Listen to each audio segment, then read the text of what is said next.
Hello friends, how are you? Standard 7, Science, chapter number 6. Okay, and activity number 6.7. આ question છે to be demonstrated by the teachers, એટલે શિક્ષક જે છે એના નિરીક્ષણમાં જ આ જે પ્રવૃત્તિ જે થવી જોઈએ. Dissolve about the teaspoon of a copper sulphate, blue vitriol and નીલા થોથા. Okay, in about half a cup of water in a glass tumbler or a beaker. Okay, તો જે કાચનો પ્યાલો જે છે કે બીકર જે છે એમાં અડધો કપ જે છે પાણી ભરીને લગભગ ચમચી કોપર સલ્ફેટ નાખીને તેનું દ્રાવણ બનાવવાનું છે. Add a few drop of disulphuric acid to the solutions. You should get a blue colour solutions. Okay, તો આ જે દ્રાવણ જે છે એના મંદ સલ્ફ્યુરિક એસિડના ટીપા ઉમેરવાના છે. તમે જોઈ શકશો કે વાદળી રંગનું દ્રાવણ જોવા મળશે. Save small sample of a solution in a test tube or a small glasses bottle. Drop a nail or a use shaving blade into the remaining solutions. Okay, તો શું છે કે તેમાંથી નમૂના રૂપે થોડુંક દ્રાવણ અને કસનળી કે કાચની બાટલીમાં સાચવો. બાકીનું જે દ્રાવણમાં છે ને લોખંડની ખીલી કે વપરાયેલી શેવિંગ ક્રીમની બ્લેડ મૂકવાનું છે.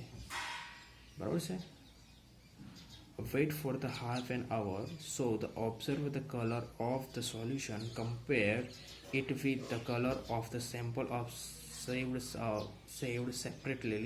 Figure number 6.4. ઓકે, તો હવે જે સેવિંગ કરવાની છે બ્લેડ મૂકો લગભગ અને અડધા કલાક સુધી રાહ જોવાની છે. હવે રાવણનો રંગ જે છે ને જુદો છે. બરાબર છે. હવે તેમને નમૂના માટે આપેલા રાવણના જે રંગ સાથે સરખાવવાના છે અને તેને બાજુમાં સાચવીને મૂકી દેવાનું છે. બરાબર છે. કોપર સલ્ફેટ અને આયરન સલ્ફેટ. બરાબર છે. હવે do you C any change in the color of solutions? Take out the nail or a blade. Has it changed in any way? The changes that you notice are due to reactions between copper sulfate and iron. The change of a color of the solution from blue to green is due to the formation of iron sulfate. Okay, તો આમાં શું છે કે તમને જે પરિવર્તન જોવા મળ્યું તે કોપર સલ્ફેટ અને લોખંડ વચ્ચેની પ્રક્રિયા હોય છે. વાદળીથી લીલા રંગમાં થતો ફેરફાર નવા પદાર્થ બનાવે છે. હવે ખીલીની સપાટી પર જે કથ્થઈ રંગના કણો જોવા મળે છે તે કોપરના જે છે બીજો નવો પદાર્થ છે. આપણે આ પ્રક્રિયા નીચે મુજબ લખી શકીએ. બરાબર છે. ફરીથી સમજીએ. Copper of solution of blue to green is due to the formation of iron sulfate, a new substance. The brown deposit on the iron nail is a copper. Another new substance we can write as a reaction. Okay, તો રંગમાં જે ફેરફાર થાય છે તે iron sulphate જેવા નવા પદાર્થો બનાવે છે.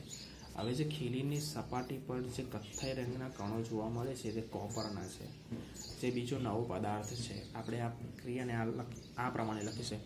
આયરન સલ્ફેટ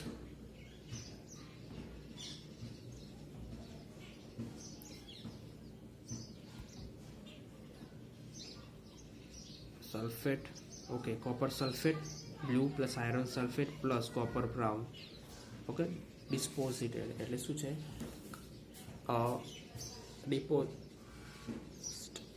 ડિપોઝિટ એટલે અવક્ષેપ છે એના. બરાબર છે. હવે એના પછી એક્ટિવિટી છે 6.8. Take about a teaspoon of a vinegar in a test tube. Add a pinch of a baking soda to it. You will hear the hissing sound and see bubble of the gas coming out. Okay, તો test ટ્યુબમાં છે 1 ચમચી જેટલું vinegar લેવાનું છે. તેમાં 1 ચમચી baking soda નાખવાનો છે, એટલે ખારો. હવે તમને શું બનશે કે તમે છે ને પરપોટા બનાવો, બૂળ બૂળ અવાજ સંભળાશે અને સાથે સાથે છે ને વાયુના પરપોટા જે છે ઉપર આવતા દેખાશે. હવે આકૃતિ જે છે 6.5માં દર્શાવ્યા મુજબ વાયુને તાજા બનાવેલા જે ચૂનાના નિત્ર પાણીમાં છે ને પસાર થવા દો, બરાબર છે. એટલે ચૂનાનું નીતરું પાણી જે છે એમાંથી પસાર થવા દો. હવે ચૂનાના નીતરા પાણીનું શું થાય છે ને આપણે જોવાનું છે, બરાબર છે. The change in the test tube is as a follow: vinegar, acetic acid plus baking soda, carbon dioxide plus other substance. Okay, તો આમાં શું છે કે વિનેગર છે, બરાબર, એસિટિક એસિડ જે છે, હવે બેકિંગ સોડા છે એટલે NO2CO3, sodium hydrogen carbonate NaHCO3, બરાબર છે, અને કાર્બન ડાયોક્સાઇડ, બરાબર છે, અને અન્ય પદાર્થ મળે છે.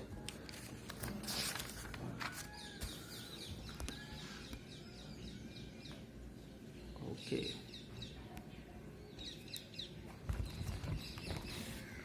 Here is a reaction of. Okay, અહીંયા શું છે કે વિનેગર પ્લસ બેકિંગ સોડા છે, વિનેગર અને બેકિંગ સોડા છે. હવે શું છે કે અહીંયાથી શું થાય છે કે કાર્બન ડાયોક્સાઇડ અહીંયા રિલીઝ થાય છે, અને આ શું છે ચૂનાનું નીતરું વોટર છે, લાઇમ વોટર છે, બરાબર છે. હવે જુઓ, carbon dioxide CO2 plus lime water. Okay, CO2 that means કે Ca plus HO2, sorry OH2 gives calcium carbonate CaCO3 plus water H2O. When carbon dioxide is passed through the lime water, calcium carbonate is formed. Okay, તો શું છે form.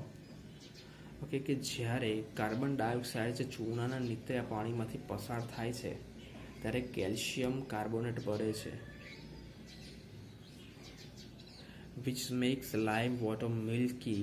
The turning of lime water into milky is a standard test of a carbon dioxide.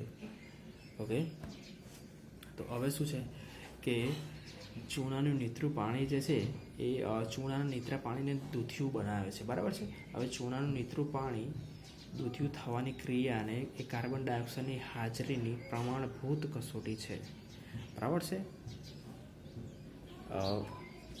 You will use chapter 10 to show that the air we breathe out is rich in carbon dioxide. In activity 6.6.8, you show that in a rich change, one or more new substance were formed. In activity 6.6, ash was the new substance formed when the magnesium was burned into air. In the activity 6.7, the reaction of the copper sulfate with the iron product iron sulfate and copper.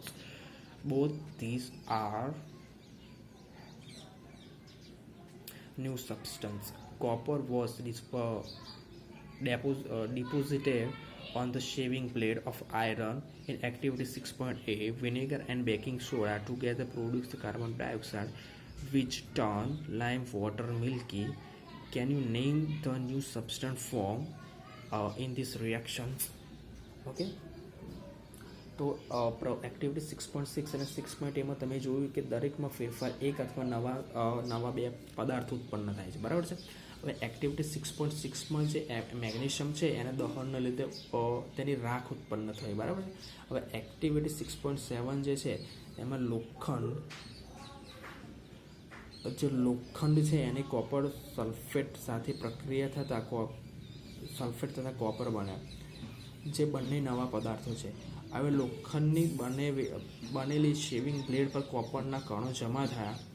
પ્રવૃત્તિ 6.8માં vinegar અને baking soda વચ્ચે થતી પ્રક્રિયામાં ભેગા મળી અને carbon dioxide બનાવે છે, જે ચૂનાના નિત્ર પાણીને દૂધિયું કરે છે. અને આ પ્રક્રિયામાં બનેલા નવા પદાર્થનું નામ તમે આપી શકશો, બરાબર છે.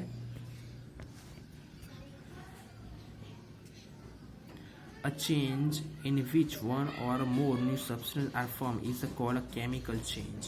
Okay, કે જે ફેરફારમાં એક અથવા વધુ પદાર્થો બને છે અને આપણે રાસાયણિક પ્રક્રિયા કહે છે. Okay, a chemical change is also a chemical reaction. હવે જે રાસાયણિક જે બદલાવ જે છે, રાસાયણિક ફેરફારને આપણે રાસાયણિક પ્રક્રિયા પણ કહીએ છીએ, બરાબર છે. Chemical change are very important in our lives. All new substances are formed as a result of a chemical change. For example, digestion of food in our body ripening of a fruit, a formation of a grapes, etc., happen due to a series of a chemical change. A medicine is the end of the product of a chain of a chemical reactions. Okay, હવે આપણા જે જીવનમાં છે ને રાસાયણિક ફેરફાર ઘણા અગત્યના છે. રાસાયણિક ફેરફારો પરિણામે બધા જ નવા પદાર્થોનું નિર્માણ થાય છે. ઉદાહરણ તરીકે જો ધાતુને તેના ધાતુ જે છે એના ખનિજમાંથી છૂટી પાડવી હોય તો લોખંડના ખનિજમાંથી લોખંડને છૂટું પાડવું હોય તો આપણે શ્રેણીબદ્ધ રાસાયણિક પ્રક્રિયા કરવી પડે છે અને રાસાયણિક પ્રક્રિયાઓની શ્રેણીના અંતે જ દવા બને છે.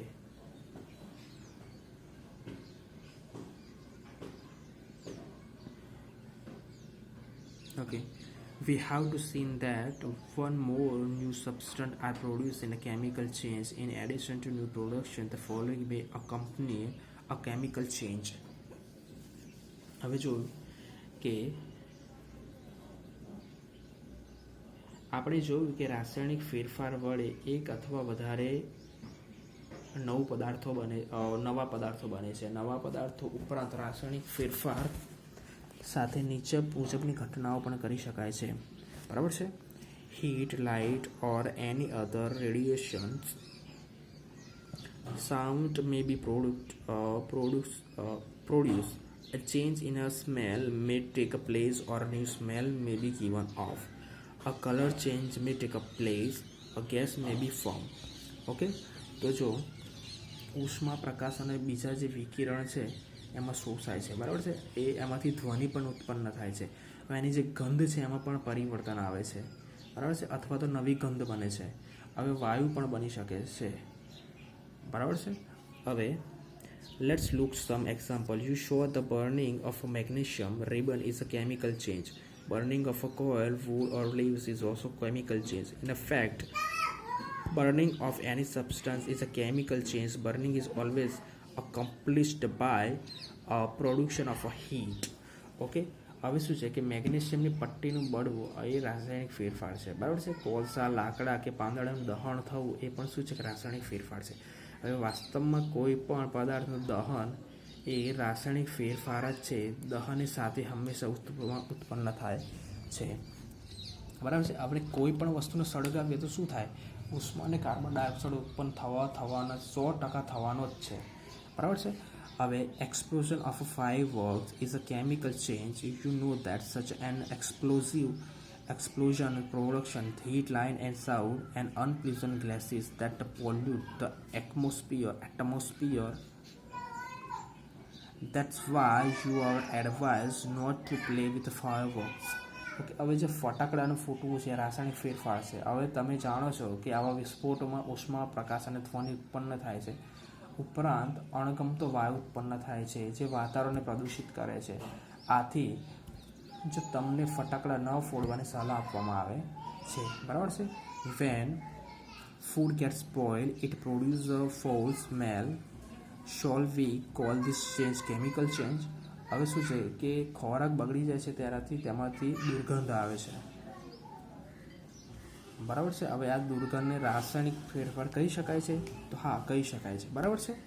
હવે you must have noticed that the slice of an apple acquired a brown color if it is not consumed immediately. If you have not seen this change in a color, cut the fresh sliced apple and keep it away some time. Repeat the same activity with the slice of potato brinjal. The change of color in cases due to the formation of new substance are not these change chemical agents. Okay? In chapter 5, you neutralize acid with a base, neutralization a chemical change. Okay? તો અહીંયા શું છે કે તમે જરૂરથી નોંધ કરી હશે કે સફરજનનો ટુકડો જે આપણે કાપીએ છીએ અને સ્લાઇસ મૂકવામાં આવે છે થોડી વાર પછી શું થાય છે એ બ્લેક કલરનો એની સપાટી જે છે એ કથ્થઈ રંગની થઈ જાય છે. બરાબર છે? હવે તમે આમ થતું ન જોવું હોય તો હવે જુઓ કે તાજું સફરજન લેવાનું છે અથવા પટેટો લેવાનો અથવા બ્રિંજલ લેવાનું છે. બરાબર છે? એને કાપવાનું છે અને કાપ્યા પછી થોડા સમય સુધી તમે મૂકી રાખશો ને તો એની જે સપાટી છે ને એ કથ્થઈ રંગની થઈ જશે. બરાબર છે। હવે આ જે કથ્થઈ રંગની જે સપાટી થાય છે ને એનો અર્થ શું થાય છે કે એની સપાટી પર જે છે નવા રંગનું શું થાય છે, નવા પદાર્થોનું નિર્માણ થાય છે, બરાબર છે, નવો પદાર્થ ફોર્મ થાય છે, બરાબર છે। તો આ બધા જે નવા આ બધું થયું છે, બરાબર છે, તો આને કેમિકલ ચેન્જ કહેવાય કે ના કહેવાય? તો આ બધાને કેમિકલ ચેન્જ કહેવાય, કારણ કે એના ફોર્મેશનથી એક નવો સબસ્ટન્સ એ ફોર્મ થાય છે। Okay, thank you very much, that's all for this day.